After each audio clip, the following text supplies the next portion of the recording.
ไม่มีชายเด้นี่บ่มีคนบ่มีสัตว์เด้บ่เป็นผู้หญิงผู้ชายเด้แต่เป็นผู้หญิงนี่ก็ย้อนเศษบาปแต่บ่แม่นบาปธรรมดาดอกดีกว่ากระเทยบวชก็ได้ปฏิบัติธรรมเป็นฮอดพระอรหันต์พุ่นเด้หั่น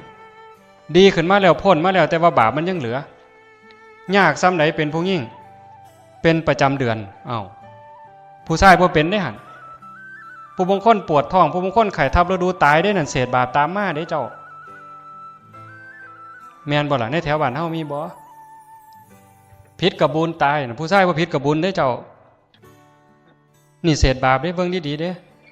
มีประจำเดือนแล้วก็มาอุ้มท้องผู้ชายก็มีท้องคือกันท้องใหญ่ปานใดก็บ่ยากคือผู้หญิงลุกก็ยากนั่งก็ยากนอนก็ยากกินก็ยาก